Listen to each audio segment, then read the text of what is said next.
Assalamualaikum warahmatullahi wabarakatuh. Perkenalkan, saya Safri Dr. Fia Mainulang, NPM 2208260051. Saya dari Stambu 2022, kelas A. Nah, di sini saya akan mempresentasikan eh, pada blok respirasi, yaitu dengan judul abses paru. Nah, jadi kita harus mengenali apa sih itu abses paru. Nah, abses paru adalah kondisi terbentuknya rongga atau kantung berisi nanah di organ paru-paru yang seringkali disebabkan oleh infeksi bakteri. Nah, jadi abses paru itu cukup kompleks dan dapat berakibat fatal apabila tidak ditangani dengan tepat. Nah, abses paru pada umumnya berjumlah tunggal dengan ukuran kurang dari 2 cm. Namun bila terdapat abses dalam jumlah banyak berukuran lebih dari 2 cm, maka perlu dicurigai kemungkinan gangren paru. Nah, pada tahap awal, abses paru ditandai dengan matinya jaringan paru-paru yang telah rusak karena infeksi bakteri. Nah, kemudian terbentuklah rongga atau kantung berisi nanah di jaringan yang mati tersebut tadi. Nah, berdasarkan tingkat keparahan si abses paru ini, abses paru dibagi menjadi dua, yaitu abses paru akut dan abses paru kronik. Kondisi ini dikatakan sebagai abses paru akut apabila berlangsung selama kurang dari 4 minggu. Sementara itu, abses paru kronis bisa berlangsung hingga lebih dari 4 minggu. Nah, jadi abses paru itu adalah kondisi yang tergolong serius karena dapat menyebabkan gangguan pernapasan. Bahkan pada beberapa kasus, kondisi ini dapat mengancam jiwa apabila tidak ditangani dengan tepat dan cepat. Nah, itulah mengapa pasien abses paru membutuhkan pengobatan sesegera mungkin. Nah, jadi biasanya orang yang abses paru ini datang dengan keluhan batuk berdahak, biasanya batuknya itu berwarna hijau, berwarna kuning kehijauan ataupun berbau busuk. Nah, dia biasanya juga memiliki penyebab ataupun gejala dari gejala lain. Biasanya itu lebih sering dia memiliki gejala tambahan seperti sakit gigi ataupun sakit gusi. Itulah biasanya yang menyebabkan terjadinya abses paru. Itulah faktor risikonya.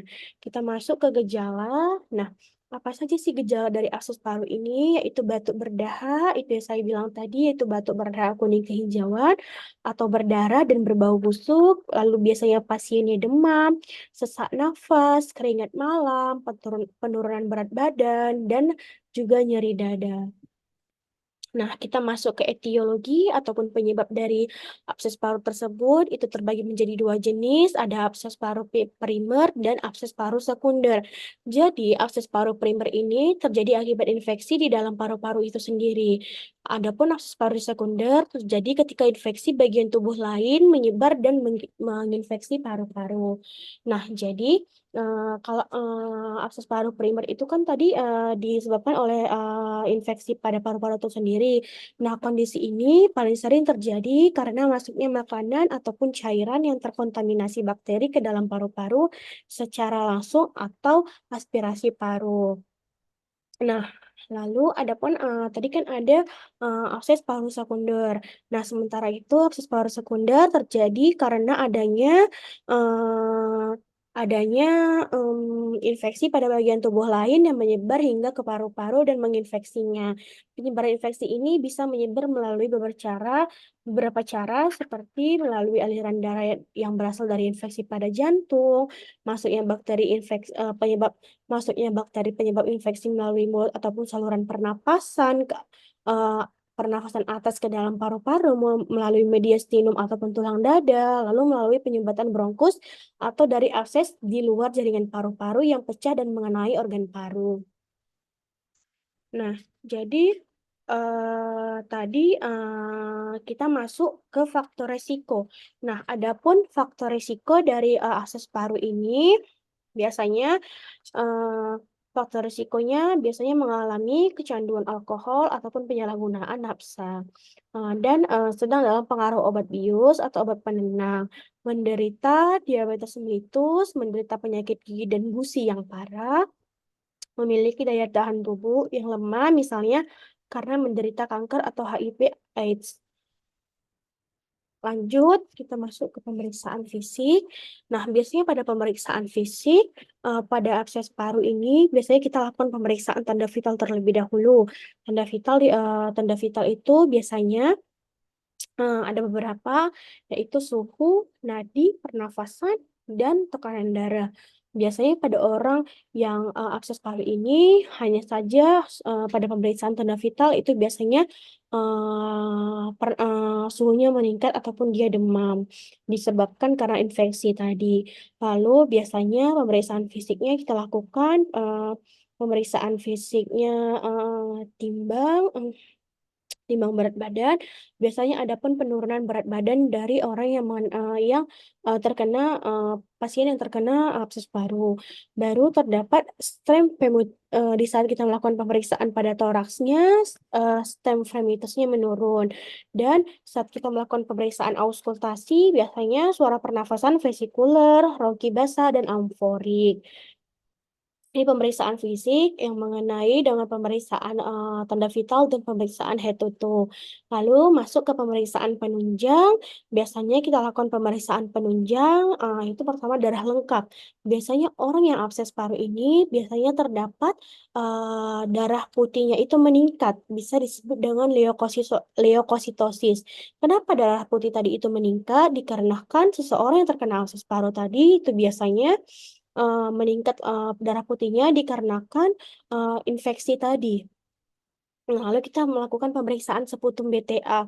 Biasanya sputum BTA-nya itu negatif, tapi terdapat uh, seputum ataupun dahak yang berwarna kuning kehijauan. Lalu kita melakukan pemeriksaan fototoraks. Nah, di sini terdapat kavitas airfoot level di bagian tengah paru. Nah, ini yang dinamakan abses paru. Nah, di sini itu ada airfoot level atau nanah di bagian paru sebelah uh, sinistranya. Nah, di foto toras ini sudah terlihat jelas bahwasannya si pasien ini terkena akses paru. Nah, lalu masuk ke patofisiologinya. Nah, jadi patofisiologi abses paru itu diawali dengan penyebaran patogen secara bronkogenik ataupun hematogenik.